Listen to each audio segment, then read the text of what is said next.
If the Royal Rumble is the official kickoff on the road to WrestleMania 35, then Elimination Chamber is a major pit stop.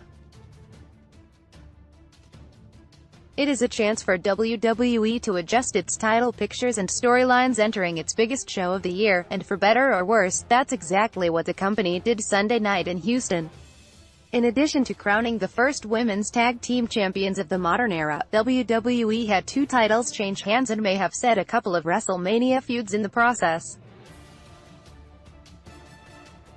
The card was thinner than recent WWE pay-per-view offerings, but the two namesake Elimination Chamber matches started and closed the show relatively strong, with the latter, for the WWE Championship, the best match on the entire card. We also got a surprise appearance by Becky Lynch that continues the company's top storyline in what is expected to be the Mania main event.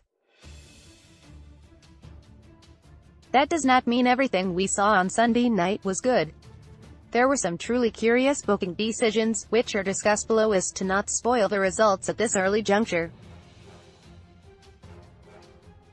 At points, it felt as if WWE had reverted to its booking in the fall of 2018 that caused ratings to hit an all-time low and lead the McMahons to promise there would be changes.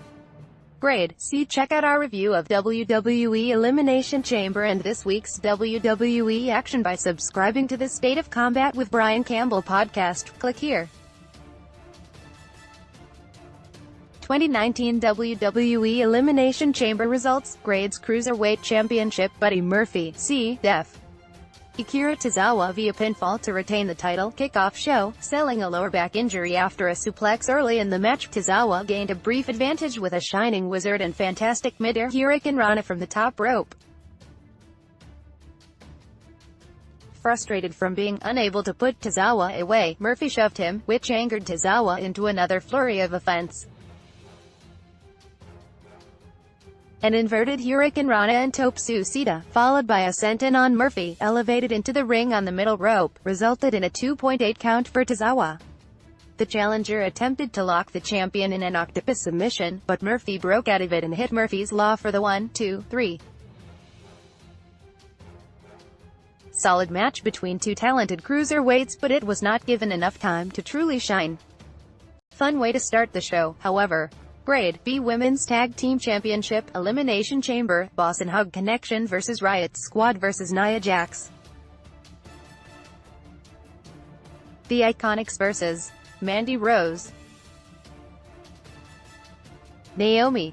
The six women, order below, then completed a pyramid superplex with Bayley taking the brunt of the punishment as the second pot opened. Once the Iconics entered, they attempted to pin every woman in the ring but paid special attention to assaulting Sasha Banks. Fabulous Glow cleaned house when their pod door opened before the women individually took out one another with power moves. Eventually, Billie Kay suplexed Naomi with a bridge, and Peyton Royce jumped over her to help cinch it in for the first elimination. The Iconics then hit in a pod, which was torn apart by Jax and Tamina, who hit a dual Samoan drop for the combination pin. The remaining teams attempted to take out Jax. Once Jax awoke, she hit Liv Morgan with a Samoan drop from the second rope, and Tamina nailed both Riot Squad members with the Super Lee Splash for the night's third elimination. Jax attempted to charge Bayley, but a sidestep into the ring saw Jax crash into a pod, destroying it as she lay motionless. The other four women ganged up on Tamina, with Banks hitting a Meteora and Bayley nailing an elbow drop as the four women covered her for a pinfall. Banks sold her injured shoulder late, and the Boss and Hugs finisher, a backstabber into a Bayley to belly, on Deville, was broken up by Rose at 2.9. Rose climbed atop a pod, so Boss and Hug followed, with Banks assisting Bayley to the top. Deville soon met them only to fall off first. Bayley followed, so Deville drove her spine first into the pod support beam. With Bayley knocked out cold, Banks checked on her partner but was herself thrown into a pod door by Rose, who subsequently hit the fairy tale ending for a 2.8 count. A miscommunication saw Deville accidentally spear Rose, but Banks' injured shoulder prevented her from locking in the Banks statement. Instead, she used her leg and forced Deville to tap out as Boss and Hug became the first women's tag team champions. The match was slow and plodding until the first elimination, but business did pick up from there. The callback to the Banks-Bayley incident in Elimination Chamber last year was solid, and Banks picking up the slack for her team while Bayley had done that over the last few weeks was good storytelling as well. The match did leave some to be desired, and there was way too much obvious, unnecessary coordination in the early going, but it was tough not to love the finish and the crowd's "you deserve it" reaction as Banks and Bayley cried in the middle of the ring while speechless. Grade B Order of Order of Elimination Boss and Hug Connection Naomi. The Miz. McMahon's first hot tag resulted in some solid action, but it also angered the Usos, who regrouped outside the ring and put forth a dominant effort from there. The next McMahon hot tag saw the Usos laid out with McMahon hitting coast to coast on Jimmy Uso only for Jey Uso to catch him with a super kick on a second attempt to the other side of the ring. Miz broke up the pinfall at 2.8. A miscalculation by the Usos saw one splash into the other outside the ring. McMahon took advantage by climbing to the top rope and hitting an elbow drop into Jey through the announce table. After trading maneuvers back inside the ring, Miz eventually hit Jimmy Uso with a skull-crushing finale. However, Jimmy converted Miz's pinning combination into a backslide at 2.5, getting the 1, 2, 3 to regain the titles. Miz was despondent in the ring after the match, while McMahon was disappointed outside. McMahon patted Miz on the head a couple times and put his arm around his partner as they walked to the back. "You're not going to get a barn burner with Miz." Also, Miz hit a springboard double axe handle during the match, which is quite noteworthy. Good job by all involved. Grade B Intercontinental Championship, Finn Balor Death. Bobby Lashley, C. Balor got a lot of action in early, but as expected, Rush was pesky and persistent in tormenting him. This led to Lashley getting an opportunity to dominate Balor, though that was interrupted by a blind tag from Rush, who attempted and badly missed his frog splash. Balor took advantage by hitting a Topcon Hilo on both men. He brought Rush back in the ring and nailed a diving dropkick followed by the coup de grace to pin the non-champion and win the title. Lashley was incensed with Rush after the match, spiking him to the mat before walking off on his own. Horrendous booking here as Balor wins his first Intercontinental title on a mid-level PPV by beating a cruiserweight as opposed to the dominant champion. Grade C Raw Women's Championship, Ronda Rousey, C. Death. Ruby Riott v submission to retain the title. Before the match, Charlotte Flair cut a promo saying Becky Lynch panders to fans for their approval, while Flair looks in the mirror and gets all the approval she needs. She then sat ringside to see who would face her at WrestleMania 35. Dressed up like Sonya Blade, it did not take long for Rousey to dispatch of Riott, who spent most of the match outside the ring looking scared. A kick armbar led to the tap out of Riott and Flair entering the ring to stare down Rousey. Grade D Becky Lynch loses her mind. It did not take long before cameras found Lynch, dressed like Beatrix Kiddo, hobbling on crutches through the crowd and into the ring. Lynch tossed one of her crutches at Flair and annihilated her with the other as Rousey watched on and shrugged. Once Flair was dispatched, Rousey picked up the extra crutch and considered using it on Flair. As Rousey stalked Flair into the corner, Lynch attacked Rousey from behind and similarly destroyed her, accidentally cracking her once on the side of the head among her dozens of strikes. Lynch was walked out of the arena with her arms behind her back through the crowd as Rousey rose to her feet outside the ring and Flair struggled to hers inside. Michael Cole put over Lynch's suspension and anti-authority actions. The storyline still needs a lot of repair after WWE screwed it up over the last 7 days, but this was a big moment for Lynch, one that probably should have closed Raw on Monday. Grade B Baron Corbin Death. Braun Strowman via pinfall, no disqualification. Strowman hit Corbin with his charging shoulder tackle, and was prepared to hit another when Corbin threw an announcer's chair at him. In a fun spot, Strowman caught the chair but was soon dispatched when Corbin dodged another charge and he wound up in the steel steps. Strowman set up a table in the corner of the ring and eventually drove Corbin through it with a running power slam. As expected, that led Drew McIntyre out to the ring with a steel chair. Not as expected was Lashley also appearing with one behind Strowman's back. Strowman fought off the attack briefly, but Lashley's spear took him out.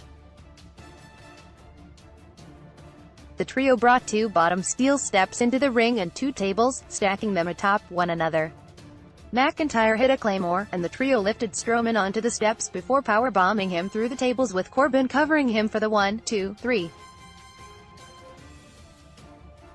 They then stood on the steps and celebrated as if they were at an Olympic medal ceremony. The booking is awful as the alignment of the three men continues to occur without explanation or reason. However, the final spot was spectacular and saved this from a failing mark. Grade D. The Miz flips out, with McMahon being checked out by trainers for a potentially broken hand. Miz lost his cool over dropping the titles, clearing off an entire trainer's table of supplies as he claimed to be embarrassed at what went down on the show. McMahon demanded he go home, and he said they would work everything out Tuesday. Lacey Evans catwalks. For no apparent reason, Evans' music hit. She walked down and back up the ramp. That's it. WWE Championship, Elimination Chamber, Daniel Bryan, C. vs. AJ Styles vs. Randy Orton vs. Samoa Joe vs. Jeff Hardy vs. Kofi Kingston. Bryan entered with a fantastic new Titantron and cut his general promo about the people needing him as Rowan was ejected from ringside. Bryan attempted to stay away from Joe and waste time early but did not escape him until Kingston entered when Bryan climbed atop the empty pod. Kingston soon followed by leaping from the ring to the pod. Bryan crawled away on chain link before falling off and seeing Kingston crash down into him and Joe. Styles entered and cleaned house, taking everyone out including Bryan, who again climbed the chain link only to be knocked off when Styles hit him in the back of the head with a phenomenal forearm. Kingston escaped a coquina clutch from Joe with a stunner, and Styles hit his phenomenal forearm to get the first elimination. Hardy took it to Styles upon entering, drilling him with an unfathomable senton bomb from the top of the pod with Styles perched atop the ropes. Bryan took advantage with a running knee and 1, 2, 3. Styles looked to eliminate Kingston next with a phenomenal forearm, but Orton appeared out of nowhere to grab Styles his neck on the top rope and hit him with an RKO. Orton then caught Kingston with an elevated DDT, but Bryan interrupted his subsequent RKO attempt, so Orton took him out with a running power slam. Kingston caught a dazed Orton with the Trouble in Paradise for the quick elimination, bringing the crowd to its feet with chants of Kofi. Kofi. Kingston ate Bryan's leg chops and called for more, but Bryan ducked a Trouble in Paradise, took Kingston's knee out and struck him with more kicks. Kingston dodged the last attempt and hit SOS for a 2.8 count. Bryan then dodged a running Kingston, who rammed his head into the top turnbuckle, allowing Bryan to ram him with consecutive diving drop kicks. Kingston countered the last with a rising double stomp to Bryan's chest for a 2.6 count. Bryan countered an attempted bulldog by Kingston by ramming him into the side of a pod and took advantage with his running knee only for Kingston to kick out at 2.9. Bryan grabbed Kingston and stomped his face only to be shocked with Trouble in Paradise. Bryan rolled out of the pinning combination at 2.8, and Kingston kicked out of a subsequent pinning attempt. However, Bryan quickly locked Kingston in a shoulder and jaw submission, until he grabbed the rope. Chance returned for Kingston, who again chased Bryan atop a pod and slammed the champion's head into the plexiglass repeatedly. Bryan and Kingston thwarted each other's superplex attempts from the top of the pod, with Kingston knocking Bryan from the perch. Kingston went for the home run with a splash from atop the pod, but Bryan dodged it, crouched in the corner and hit his running knee to win the match and retain his title. After the match, Rowan helped Bryan out of the ring and New Day rushed to Kingston's side. The crowd chanted, "Thank you, Kofi," as the event ended with Kingston's arms around his brothers as the crowd again chanted, "Kofi." Kofi. Fans were dejected at the finish as they were ready to explode for a Kingston win, but it was stellar and executed to perfection.